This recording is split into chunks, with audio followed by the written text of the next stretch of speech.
Hello, students. Today we will discuss the first lesson of the book The Literary Petals. The name of the chapter is Hind Ki Chadar, Guru Tegh Bahadur. This lesson has been written by Professor Jagdish Singh. Hind Ki Chadar, Shield of Hind. Hind means Hindustan. ਗੁਰੂ ਤੇਗ ਬਹਾਦਰ ਜੀ ਨੂੰ ਹਿੰਦ ਦੀ ਚਾਦਰ ਕਿਹਾ ਜਾਂਦਾ ਹੈ। ਕਿਉਂ ਕਿਹਾ ਜਾਂਦਾ ਹੈ? ਕਿਉਂਕਿ ਗੁਰੂ ਤੇਗ ਬਹਾਦਰ ਜੀ ਨੇ ਆਪਣੇ ਸੈਕਰੀਫਾਈਸ ਦੇ ਨਾਲ, ਆਪਣੇ ਬਲੀਦਾਨ ਦੇ ਨਾਲ ਹਿੰਦ ਨੂੰ, ਹਿੰਦੁਸਤਾਨ ਨੂੰ ਬਚਾਇਆ ਸੀ ਔਰੰਗਜ਼ੇਬ ਦੇ ਸਮੇਂ ਤੇ। ਗੁਰੂ ਤੇਗ ਬਹਾਦਰ ਜੀ ਦਾ ਜਨਮ ਅਪ੍ਰੈਲ 1621 ਨੂੰ ਹੋਇਆ ਅਤੇ ਉਹਨਾਂ ਦਾ ਬਲੀਦਾਨ, ਉਹਨਾਂ ਦੀ ਸ਼ਹੀਦੀ ਨਵੰਬਰ 1675 ਦੇ ਵਿੱਚ ਹੋਈ। ਇਸ ਲੈਸਨ ਦੇ ਵਿੱਚ ਗੁਰੂ ਤੇਗ ਬਹਾਦਰ ਜੀ ਦਾ ਮਾਰਟਾਇਰਡਮ, sacrifice, what is the importance of that sacrifice, ਇਹ ਸਭ ਡਿਸਕ੍ਰਾਈਬਡ ਹੈ। because it was so unusual that a person belongs to a different religion sacrifices his life for the sake of another religion. ਗੁਰੂ ਤੇਗ ਬਹਾਦਰ ਜੀ ਨੇ ਕਸ਼ਮੀਰੀ ਪੰਡਿਤਾਂ ਨੂੰ ਬਚਾਉਣ ਦੇ ਲਈ, ਉਹਨਾਂ ਦੇ ਧਰਮ ਨੂੰ ਬਚਾਉਣ ਦੇ ਲਈ ਆਪਣੀ ਕੁਰਬਾਨੀ ਦਿੱਤੀ। ਇਸ ਦੀ ਮਿਸਾਲ ਦੁਨੀਆ ਦੇ ਵਿੱਚ ਕਿੱਦਾਂ ਕਿਸੇ ਵੀ ਥਾਂ 'ਤੇ ਨਹੀਂ ਮਿਲਦੀ ਕਿ ਕੋਈ ਆਪਣੇ ਨਹੀਂ ਬਲਕਿ ਦੂਸਰੇ ਦੇ ਧਰਮ ਨੂੰ ਬਚਾਉਣ ਦੇ ਲਈ ਆਪਣੀ ਕੁਰਬਾਨੀ ਦੇਵੇ। ਇਸ ਲੈਸਨ ਦੇ ਵਿੱਚ ਇਹੀ ਇੰਪੋਰਟੈਂਸ ਦੱਸੀ ਗਈ ਹੈ ਕਿ ਗੁਰੂ Tegh Bahadur ji was such an great person who sacrificed his life for the safety of others. So that's why he is called the Shield of Hind. That means the safety wall of Hindustan. Hindustan ਦੀ ਚਾਦਰ, ਹਿੰਦੁਸਤਾਨ ਨੂੰ ਖਤਰਿਆਂ ਤੋਂ ਬਚਾਉਣ ਵਾਲੀ ਚਾਦਰ, shield. So in this lesson, first it was told about the childhood of Guru Tegh Bahadur Ji, which was very unusual. Unusual means beta ਕਿ ਉਹ ਬਾਕੀ ਬੱਚਿਆਂ ਨਾਲੋਂ ਡਿਫਰੈਂਟ ਸੀ। ਉਹ ਬਚਪਨ ਤੋਂ ਹੀ ਫਕੀਰੀ ਵਾਲੇ ਸੁਭਾਅ ਦੇ ਸਨ। ਉਹਨਾਂ ਦੀ ਫਕੀਰੀ ਦੀ ਜਾਂ ਉਹਨਾਂ ਦੇ ਸੁਭਾਅ ਦੀ ਇੱਕ ਉਦਾਹਰਨ ਦੇਣ ਦੇ ਲਈ ਛੋਟੀ ਜਿਹੀ ਘਟਨਾ ਦੱਸੀ ਗਈ ਹੈ ਕਿ ਕਿਸ ਤਰੀਕੇ ਨਾਲ ਇੱਕ ਵਿਆਹ ਦੇ ਵਿੱਚ ਉਹਨਾਂ ਨੇ ਆਪਣੇ ਵਧੀਆ ਕੱਪੜੇ ਕਿਸੇ ਬਿਨਾਂ ਕੱਪੜੇ ਵਾਲੇ ਬੱਚੇ ਨੂੰ ਦੇ ਦਿੱਤੇ ਸੀ ਕਿ ਉਹਨਾਂ ਨੂੰ ਲੱਗਿਆ ਕਿ ਉਸ ਨੂੰ ਇਹਨਾਂ ਦੀ ਜ਼ਰੂਰਤ ਹੈ। ਸੋ ਕਿਉਂਕਿ ਛੋਟੇ ਹੁੰਦਿਆਂ ਤੋਂ ਹੀ ਸਾਡੇ ਵੱਡੇ ਹੋ ਕੇ ਅਸੀਂ ਕੀ ਬਣਾਂਗੇ ਇਸ ਸੁਭਾਅ ਬਾਰੇ ਪਤਾ ਲੱਗ ਜਾਂਦਾ ਹੈ। ਸੋ ਇਨ ਦਿਸ lesson the childhood of Guru Tegh Bahadur Ji was described as very unusual, different from other children. So next, 1664 ਦੇ ਵਿੱਚ ਉਹਨਾਂ ਨੂੰ ਗੁਰੂ ਗੱਦੀ ਮਿਲਦੀ ਹੈ। ਬਿਫੋਰ ਗੁਰੂ ਗੱਦੀ, ਗੁਰੂ ਬਣਨ ਤੋਂ ਪਹਿਲਾਂ, ਗੁਰੂ ਦੀ ਜਿਹੜੀ ਗੱਦੀ ਹੈ ਉਹ ਸੰਭਾਲਣ ਤੋਂ ਪਹਿਲਾਂ ਆਲਮੋਸਟ 20 years ਉਹਨਾਂ ਨੇ ਇਕਾਂਤ ਦੇ ਵਿੱਚ ਰਹਿ ਕੇ, ਜਿਵੇਂ ਅੱਜ ਕੱਲ੍ਹ ਆਪਾਂ ਰਹਿ ਰਹੇ ਹਾਂ ਨਾ, 20 ਸਾਲ ਕੰਟੀਨਿਊਲੀ ਬਾਬਾ ਬਕਾਲਾ ਵਿਖੇ ਭਗਤੀ ਕੀਤੀ, ਮੈਡੀਟੇਸ਼ਨ ਕੀਤੀ, ਕਿਸੇ ਨੂੰ ਨਹੀਂ ਮਿਲੇ। ਫਿਰ ਉਸ ਤੋਂ ਬਾਅਦ ਤੁਸੀਂ ਸੁਣਿਆ ਹੋਊਗਾ ਗੁਰੂ ਲਾਦੋਰੇ ਦਾ ਗੱਲ ਆਉਂਦੀ ਹੈ ਕਿ ਗੁਰੂ ਹਰਕ੍ਰਿਸ਼ਨ ਜੀ ਦੁਆਰਾ ਦੱਸੇ ਗਏ ਸੰਕੇਤਾਂ ਦੇ ਅਨੁਸਾਰ ਕਿ ਇੱਦਾਂ ਦਾ ਤੁਹਾਡਾ ਗੁਰੂ ਹੋਵੇਗਾ, ਉਹਨਾਂ ਨੂੰ ਲੱਭਿਆ ਗਿਆ। ਕਿਉਂਕਿ 8ਵੇਂ ਗੁਰੂ ਦੀ ਡੈਥ ਤੋਂ ਬਾਅਦ ਪਖੰਡੀ ਲੋਕਾਂ ਨੇ ਅਲੱਗ-ਅਲੱਗ ਆਪਣੀਆਂ ਮੰਜੀਆਂ ਸਥਾਪਿਤ ਕਰ ਲਈਆਂ ਸੀ ਕਿ ਅਸੀਂ ਗੁਰੂ ਹਾਂ, ਅਸੀਂ ਗੁਰੂ ਹਾਂ। ਹਰ ਇੱਕ ਆਪਣਾ ਆਪਣਾ ਦੱਸਦਾ ਸੀ। ਤਾਂ ਉਸ ਸਮੇਂ ਸਹੀ ਅਤੇ ਸੱਚਾ ਗੁਰੂ ਕੌਣ ਹੈ ਕਿਸੇ ਨੂੰ ਨਹੀਂ ਪਤਾ ਸੀ। ਫਿਰ ਜਦੋਂ ਗੁਰੂ ਤੇਗ ਬਹਾਦਰ ਜੀ ਨੂੰ ਬਾਬਾ ਬਕਾਲਾ ਵਿੱਚੋਂ ਲੱਭਿਆ ਗਿਆ, ਉਹਨਾਂ ਦੇ ਦਰਸ਼ਨ ਹੋਏ, ਤਾਂ ਉਸ ਤੋਂ ਬਾਅਦ ਉਹਨਾਂ ਨੂੰ ਗੁਰਤਾ ਗੱਦੀ ਦਿੱਤੀ ਗਈ। ਜਿਹੜਾ ਉਹਨਾਂ ਦਾ ਇੱਕ ਬ੍ਰਦਰ ਸੀ, ਧੀਰੂ ਮੱਲ ਉਹਦਾ ਨਾਂ ਸੀ, ਉਹਨੂੰ ਬੜੀ ਤਕਲੀਫ ਹੋਈ ਕਿਉਂਕਿ ਉਹਨੇ ਆਪਣੀ ਗੱਦੀ ਸਥਾਪਿਤ ਕਰ ਰੱਖੀ ਸੀ। ਉਸ ਨੂੰ ਲੱਗਿਆ ਕਿ ਗੁਰੂ ਤੇਗ ਬਹਾਦਰ ਜੀ ਨੇ ਮੇਰੀ ਜਗ੍ਹਾ ਲੈ ਲਈ ਹੈ। ਉਹਨੇ ਗੁਰੂ ਤੇਗ ਬਹਾਦਰ ਜੀ ਦੀ ਸੰਪਤੀ ਨੂੰ ਲੁੱਟਣ, ਉਹਨਾਂ ਨੂੰ ਮਾਰਨ ਦੀ ਕੋਸ਼ਿਸ਼ ਕੀਤੀ। ਇੱਕ ਬੰਦਾ ਸ਼ਿਹਾਨ ਨਾਂ ਦਾ ਮਸੰਦ ਵੀ ਭੇਜਿਆ, ਪਰ ਉਹ ਕਾਮਯਾਬ ਨਾ ਹੋ ਸਕਿਆ। ਇਸ ਦੇ ਵਿਰੋਧ ਦੇ ਵਿੱਚ ਜਦੋਂ ਗੁਰੂ ਜੀ ਦੇ ਚੇਲਿਆਂ ਨੇ ਧੀਰੂਮਲ ਨੂੰ ਲਲਕਾਰਿਆ ਤਾਂ ਗੁਰੂ ਜੀ ਨੇ ਉਹਨਾਂ ਨੂੰ ਸਮਝਾ ਕੇ ਚੁੱਪ ਕਰਾਇਆ ਕਿ ਕਿਸੇ ਤਰ੍ਹਾਂ ਦਾ ਕੋਈ ਨੁਕਸਾਨ ਧੀਰੂਮਲ ਨੂੰ ਨਹੀਂ ਕਰਨਾ। ਸੋ ਦਿਸ ਵਾਜ਼ ਦ ਕਰੈਕਟਰ ਆਫ ਗੁਰੂ ਤੇਗ ਬਹਾਦਰ ਜੀ ਕਿ ਉਹਨਾਂ ਨੇ ਆਪਣੀ ਨਾਲ ਗਲਤ ਕਰਨ ਵਾਲੇ ਨੂੰ ਵੀ ਮਾਫ ਕਰ ਦਿੱਤਾ। ਉਸ ਤੋਂ ਬਾਅਦ ਉਹ ਗੁਰੂ ਬਣੇ ਅਤੇ ਲੋਕਾਂ ਨੂੰ ਦਿਸ਼ਾ, ਰਾਹ, ਸੰਦੇਸ਼ ਪਹੁੰਚਾਉਂਦੇ ਰਹੇ, ਸਮਝਾਉਂਦੇ ਰਹੇ। ਬਟ ਉਸ ਵਕਤ ਹਿੰਦੁਸਤਾਨ ਦੇ ਉੱਪਰ ਔਰੰਗਜ਼ੇਬ ਦਾ ਰਾਜ ਸੀ ਅਤੇ ਔਰੰਗਜ਼ੇਬ ਇੱਕ ਬੜਾ ਹੀ ਜ਼ਾਲਿਮ ਬਾਦਸ਼ਾਹ ਦੇ ਤੌਰ 'ਤੇ ਸਾਡੇ ਇਤਿਹਾਸ ਦੇ ਵਿੱਚ ਦਰਜ ਹੈ। ਔਰ ਉਹ ਭਾਰਤ ਦੇ, ਹਿੰਦੁਸਤਾਨ ਦੇ ਲੋਕਾਂ ਨੂੰ ਜ਼ਬਰਦਸਤੀ ਇਸਲਾਮ ਧਰਮ ਗ੍ਰਹਿਣ ਕਰਵਾ ਰਿਹਾ ਸੀ। ਜਦੋਂ ਕਸ਼ਮੀਰ ਦੇ ਵਿੱਚ ਵੀ ਉਹਨੇ ਇਹ ਕੋਸ਼ਿਸ਼ ਕੀਤੀ ਤਾਂ ਕਸ਼ਮੀਰੀ ਪੰਡਤ, ਤੁਹਾਨੂੰ ਇਹ ਵਾਕਿਆ ਯਾਦ ਹੋਏਗਾ ਕਿ ਕਿਸ ਤਰ੍ਹਾਂ ਕਸ਼ਮੀਰੀ ਪੰਡਤ ਗੁਰੂ ਤੇਗ ਬਹਾਦਰ ਜੀ ਕੋਲੇ ਆਪਣੀ ਪ੍ਰਾਰਥਨਾ ਲੈ ਕੇ ਆਏ। ਕਸ਼ਮੀਰੀ ਪੰਡਤਾਂ ਨੇ ਆ ਕੇ ਗੁਰੂ ਤੇਗ ਬਹਾਦਰ ਜੀ ਨੇ ਕਿਹਾ ਕਿ ਸਾਡੀ ਅਤੇ ਸਾਡੇ ਧਰਮ ਦੀ ਰੱਖਿਆ ਕਰੋ। ਤਾਂ ਗੁਰੂ ਜੀ ਨੇ ਉਹਨਾਂ ਦੀ ਗੱਲ ਸੁਣਨ ਤੋਂ ਬਾਅਦ ਕਿਹਾ ਕਿ ਇਹ ਤਾਂ ਕਿਸੇ ਮਹਾਨ ਪੁਰਸ਼ ਦੀ, ਕਿਸੇ ਸੈਕਰਡ ਪਰਸਨ ਦੀ, ਪਵਿੱਤਰ ਬੰਦੇ ਦੀ ਸ਼ਹੀਦੀ ਨਾਲ ਹੀ ਹੋ ਸਕਦਾ ਹੈ। So at that time little Guru Gobind, ਉਹਨਾਂ ਦਾ ਬੇਟਾ, ਉਹਨਾਂ ਨੇ ਕਿਹਾ ਕਿ ਪਿਤਾ ਜੀ, ਤੁਹਾਡੇ ਤੋਂ ਵੱਡਾ ਮਹਾਨ ਇਸ ਵਕਤ ਦੁਨੀਆ ਦੇ ਵਿੱਚ ਕੌਣ ਹੈ। ਸੋ ਇਨ ਦਿਸ ਵੇ ਗੁਰੂ ਗੋਬਿੰਦ ਸਿੰਘ ਜੀ ਨੇ ਆਪਣੇ ਪਿਤਾ ਜੀ ਨੂੰ ਸੈਕਰੀਫਾਈਸ ਕਰਨ ਦੇ ਲਈ ਪ੍ਰੇਰਿਤ ਕੀਤਾ। It is very important. From here we can see the character of that family, the character of Guru Tegh Bahadur Ji, the character of his son Guru Gobind Singh, how they feel about others. ਸੋ ਪੁੱਤਰ ਤੋਂ ਸੁਣ ਕੇ ਗੁਰੂ ਤੇਗ ਬਹਾਦਰ ਜੀ ਨੇ ਕਿਹਾ ਕਿ ਠੀਕ ਹੈ।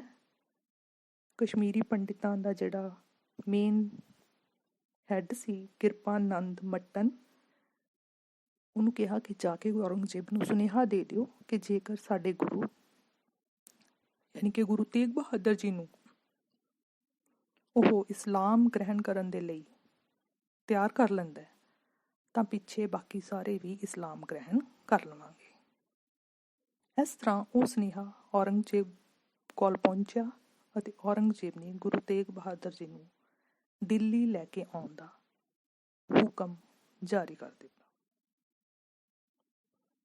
ਉਸ ਵਕਤ ਗਵਰਨਰ ਦਿੱਲੀ ਦਾ ਜ਼ਬਰਦਸਤ ਖਾਨ ਸੀ, ਉਹਦੀ ਡਿਊਟੀ ਲੱਗੀ। ਉਹਨੂੰ ਆਰਡਰ ਹੋਏ ਕਿ ਗੁਰੂ ਤੇਗ ਬਹਾਦਰ ਨੂੰ ਦਿੱਲੀ ਲਿਆਂਦਾ ਜਾਵੇ। ਆਗਰੇ ਦੇ ਵਿੱਚ ਉਹਨਾਂ ਨੂੰ ਗ੍ਰਿਫਤਾਰ ਕਰਕੇ ਦਿੱਲੀ ਲਿਆਂਦਾ ਗਿਆ। ਦਿੱਲੀ ਦੇ ਵਿੱਚ ਆ ਕੇ ਜਿਹੜਾ the chief Qazi ਵਹਾਬ ਉੱਲਾ, he tried his hard to make Guru Tegh Bahadur Ji ਕਿ ਉਹ ਇਸਲਾਮ ਨੂੰ ਗ੍ਰਹਿਣ ਕਰ ਲੈਣ। ਉਹਨੇ ਪੂਰੀ ਕੋਸ਼ਿਸ਼ ਕੀਤੀ ਗੱਲਬਾਤ ਕਰਕੇ, ਪਰ ਉਹ ਸਫਲ ਨਾ ਹੋਇਆ। ਗੁਰੂ ਤੇਗ ਬਹਾਦਰ ਜੀ ਨੇ ਕਿਹਾ ਕਿ ਮੈਂ ਕਿਸੇ ਵੀ ਤਰ੍ਹਾਂ ਇਸਲਾਮ ਗ੍ਰਹਿਣ ਧਾਰਨ ਨਹੀਂ ਕਰੂੰਗਾ। ਸੋ ਉਹਨੇ ਆਪਣਾ ਜਵਾਬ ਦੱਸਤਾ ਕਿ ਗੁਰੂ ਤੇਗ ਬਹਾਦਰ ਜੀ ਇਸ ਦੇ ਲਈ ਤਿਆਰ ਨਹੀਂ। ਤਾਂ ਸੈਕਿੰਡ ਜਿਹੜਾ ਸਟੈਪ ਸੀ ਉਹ ਸੀ ਕਿ ਡਰਾਉਣ ਦਾ, ਧਮਕਾਉਣ ਦਾ ਅਤੇ ਤਸ਼ੱਦਦ ਕਰਨ ਦਾ। ਉਹ ਸ਼ੁਰੂ ਹੋਇਆ। ਉਸ ਦੇ ਵਿੱਚ ਗੁਰੂ ਜੀ ਦੇ ਜਿਹੜੇ ਸਾਥੀ ਸੀ ਉਹਨਾਂ ਦੇ ਉੱਪਰ ਪਹਿਲਾਂ ਤਸ਼ੱਦਦ ਕੀਤਾ ਗਿਆ ਤਾਂ ਕਿ ਉਹਨਾਂ ਦੇ ਉੱਪਰ ਹੁੰਦੇ ਜ਼ੁਲਮ ਨੂੰ ਦੇਖ ਕੇ ਗੁਰੂ ਤੇਗ ਬਹਾਦਰ ਜੀ ਡੋਲ ਜਾਣ। ਉਹਦੇ ਵਿੱਚ ਆਉਂਦਾ ਹੈ ਭਾਈ ਮਤੀ ਦਾਸ ਜੀ, ਜਿਨ੍ਹਾਂ ਨੂੰ ਆਰੇ ਦੇ ਨਾਲ ਚੀਰਿਆ ਗਿਆ ਫਰੋਮ ਦ ਸੈਂਟਰ। ਹੀ ਵਾਸ ਸੌਡ ਉਸ ਤੋਂ ਬਾਅਦ ਭਾਈ ਦਿਆਲਾ ਜੀ ਉਹਨਾਂ ਨੂੰ ਉਬਲਦੇ ਕੜਾਹੇ ਦੇ ਵਿੱਚ ਸਿੱਟ ਕੇ ਸ਼ਹੀਦ ਕੀਤਾ ਗਿਆ। ਭਾਈ ਸਤੀ ਦਾਸ ਉਹਨਾਂ ਨੂੰ ਜਿਉਂਦੇ ਜੀ ਆਲੇ ਦੁਆਲੇ ਰੂੰ ਲਪੇਟ ਕੇ ਅੱਗ ਲਗਾ ਦਿੱਤੀ ਗਈ ਅਤੇ ਸ਼ਹੀਦ ਕਰ ਦਿੱਤਾ ਗਿਆ। ਪਰ ਇਹ ਸਭ ਕੁਝ ਦੇਖ ਕੇ ਗੁਰੂ ਤੇਗ ਬਹਾਦਰ ਜੀ ਸ਼ਾਂਤ ਹੋ ਕੇ ਭਗਤੀ ਦੇ ਵਿੱਚ ਲੱਗੇ ਰਹੇ। ਧਿਆਨ ਉਹਨਾਂ ਨੇ ਲਾ ਰੱਖਿਆ ਸੀ, ਉਹ ਵਿਚਲਿਤ ਨਹੀਂ ਹੋਏ। ਤਾਂ ਸੈਕਿੰਡ ਸੀ ਕਿ ਹੁਣ ਗੁਰੂ ਤੇਗ ਬਹਾਦਰ ਜੀ ਨੂੰ ਅਸੀਂ ਕਰਾਂਗੇ ਤਸ਼ੱਦਦ ਉਹਨਾਂ ਦੇ ਉੱਪਰ, ਉਹਨਾਂ ਨੂੰ ਟੈਰਰਾਈਜ਼ ਕਰਾਂਗੇ। ਸੋ ਉਹਦੇ ਲਈ ਸ਼ੁਰੂਆਤ ਕੀਤੀ ਗਈ। ਉਹਨਾਂ ਨੂੰ ਪਿੰਜਰੇ 'ਚ ਸਿੱਟਿਆ ਗਿਆ, ਉਹ ਫਿਰ ਵੀ ਨਹੀਂ ਡੋਲੇ। ਉਸ ਤੋਂ ਬਾਅਦ ਉਹਨਾਂ ਨੂੰ ਗਰਮ ਤਵੀ ਕਰਕੇ, ਵੱਡਾ ਤਵਾ ਹੁੰਦਾ ਨਾ, ਤਵੀ ਕਰਕੇ ਉਹਦੇ ਉੱਪਰ ਬਿਠਾਇਆ ਗਿਆ। ਉਹ ਫਿਰ ਵੀ ਆਪਣਾ ਮਨ ਕਾਬੂ ਕਰਕੇ ਬੈਠੇ ਰਹੇ। ਉਹਨਾਂ ਨੇ ਅਸੀਂ ਤੱਕ ਨਹੀਂ ਕੀਤੀ। ਫਿਰ ਉਹਨਾਂ ਦੇ ਉੱਪਰ ਗਰਮ ਰੇਤ ਕਰਕੇ ਸਿੱਟੀ ਗਈ। ਪਰ ਫਿਰ ਵੀ ਉਹ ਗੁਰੂ ਤੇਗ ਬਹਾਦਰ ਜੀ ਦਾ ਚਿੱਤ ਨਹੀਂ ਡੁਲਾ ਸਕੇ। ਸੋ ਇਹ ਜਦੋਂ ਖਬਰ ਔਰੰਗਜ਼ੇਬ ਨੂੰ ਦਿੱਤੀ ਗਈ ਕਿ ਉਸ ਬੰਦੇ ਨੂੰ ਅਸੀਂ ਨਹੀਂ ਡੁਲਾ ਸਕਦੇ, ਉਹਨੂੰ ਨਹੀਂ ਚੇਂਜ ਕਰ ਸਕਦੇ, ਸਭ ਕੁਝ ਅਸੀਂ ਕਰਕੇ ਦੇਖ ਲਿਆ, ਤਾਂ ਗੁਰੂ ਤੇਗ ਬਹਾਦਰ ਜੀ ਨੂੰ ਸ਼ਹੀਦ ਕਰਨ ਦਾ ਜਾਂ ਉਹਨਾਂ ਨੂੰ ਐਗਜ਼ੀਕਿਊਟ, ਮੌਤ ਦੀ ਸਜ਼ਾ ਦੇਣ ਦਾ ਫੈਸਲਾ ਔਰੰਗਜ਼ੇਬ ਨੇ ਸੁਣਾ ਦਿੱਤਾ ਕਿ ਉਹਨਾਂ ਨੂੰ ਮਾਰ ਦਿੱਤਾ ਜਾਵੇ।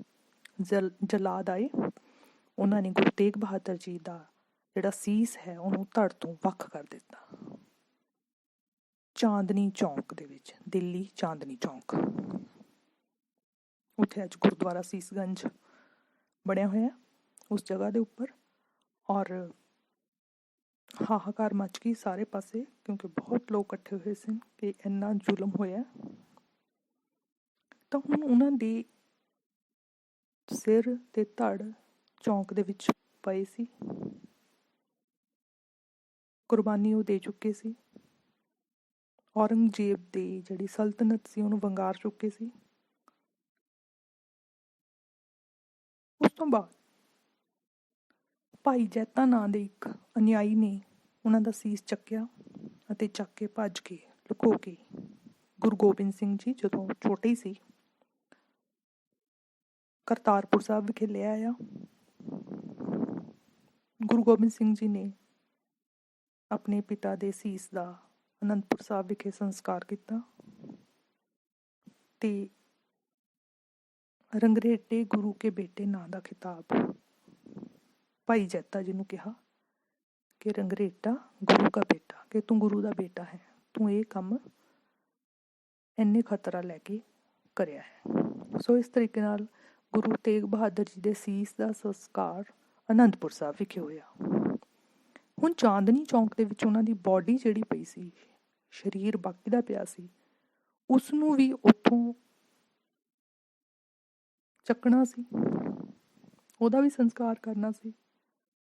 ਪਰ ਕੋਈ ਵੀ ਡਰਿਆ ਹੋਇਆ ਬੰਦਾ ਉਹਨੂੰ ਹੱਥ ਲਾਉਣ ਨੂੰ ਤਿਆਰ ਨਹੀਂ ਸੀ। ਸੋ ਉਹਨਾਂ ਦੇ ਅਨੁਆਈ, ਉਹਨਾਂ ਦੇ ਹੋਰ ਡਿਸਾਈਪਲ ਭਾਈ ਲੱਖੀ, ਜਿਨ੍ਹਾਂ ਦਾ ਨਾਮ ਇਤਿਹਾਸ ਦੇ ਵਿੱਚ ਦਰਜ ਹੈ, ਅਤੇ ਉਹਨਾਂ ਦਾ ਬੇਟਾ, ਉਹਨਾਂ ਨੇ ਰੂੰ ਦੇ ਭਰੇ ਹੋਏ ਗੱਡੇ ਉੱਥੇ ਲਿਆ ਕੇ ਹਫੜਾ ਦਫੜੀ ਦੇ ਵਿੱਚ ਰੂੰ ਦੇ ਭਰੇ ਗੱਡਿਆਂ ਦੇ ਵਿੱਚ ਗੁਰੂ ਜੀ ਦੇ ਸਰੀਰ ਨੂੰ ਲੁਕੋ ਕੇ ਭੱਜ ਗਏ ਅਤੇ ਆਪਣੇ ਪਿੰਡ ਰਾਏਸੀਨਾ ਵਿਖੇ ਲੈ ਗਏ। ਹੁਣ ਉਹ ਪ੍ਰੋਪਰ ਤਰੀਕੇ ਨਾਲ ਕਰੀਮੇਟ ਵੀ ਨਹੀਂ ਕਰ ਸਕਦੇ ਸੀ, ਕਿਉਂਕਿ ਹਰ ਪਾਸੇ ਖਬਰ ਫੈਲ ਜਾਣੀ ਸੀ ਕਿ ਫਲਾਂ ਬੰਦੇ ਨੇ ਗੁਰੂ ਜੀ ਦਾ ਸਰੀਰ ਲਿਆ ਕੇ ਉਹਦਾ ਅੰਤਿਮ ਸੰਸਕਾਰ ਕੀਤਾ। ਕਿਉਂਕਿ ਔਰੰਗਜ਼ੇਬ ਤਾਂ ਇਹ ਚਾਹੁੰਦਾ ਸੀ ਕਿ ਉਹਨਾਂ ਦੀ ਬੋਡੀ ਰੁਲੇ, ਤਾਂ ਕਿ ਡਰ ਕੇ ਲੋਕ ਉਹਦੇ ਤੋਂ ਹੋਰ ਡਰਨ।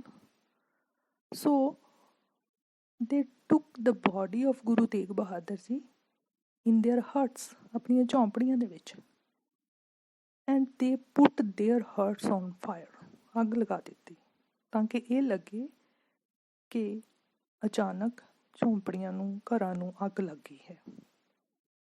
ਇੱਕ ਤਰੀਕੇ ਨਾਲ ਉਹਨਾਂ ਨੇ ਆਪਣਾ ਪੂਰਾ ਘਰ-ਬਾਰ ਭੇਂਟ ਕਰ ਦਿੱਤਾ ਉਹਨਾਂ ਦੇ ਚੇਲਿਆਂ ਨੇ, ਅਤੇ ਇਸ ਤਰੀਕੇ ਨਾਲ ਆਖਰੀ ਰਸਮਾਂ ਉਹਨਾਂ ਦੀਆਂ ਸਨਮਾਨਪੂਰਵਕ ਹੋਈਆਂ। So that is all about the story about the martyrdom sacrifice of Guru Tegh Bahadur Ji. ਆਪਣੇ ਪਿਤਾ ਦੀ ਇਸ ਸ਼ਹਾਦਤ ਦੇ ਬਾਰੇ ਵਚਿੱਤਰ ਨਾਟਕ ਦੇ ਵਿੱਚ ਗੁਰੂ ਗੋਬਿੰਦ ਸਿੰਘ ਜੀ ਨੇ ਲਿਖਿਆ ਹੈ ਕਿ ਉਹਨਾਂ ਨੇ ਤਿਲਕ ਅਤੇ ਜਨੇਊ ਦੀ ਰੱਖਿਆ ਲਈ ਆਪਣਾ ਜੀਵਨ ਵਾਰ ਦਿੱਤਾ। ਕਿਉਂਕਿ ਪੰਡਿਤ ਲੋਕ ਮੱਥੇ 'ਤੇ ਤਿਲਕ ਲਗਾਉਂਦੇ ਨੇ, ਜਨੇਊ ਪਹਿਨਦੇ ਨੇ, ਤਾਂ ਇਸ ਲਈ ਕਿਹਾ ਕਿ he sacrificed his life for tilak and janeऊ. So this is called a supreme sacrifice. ਇਹੋ ਜਿਹੇ ਬਲਿਦਾਨ ਦੀ ਕਿਤੇ ਉਦਾਹਰਨ ਨਹੀਂ ਮਿਲਦੀ।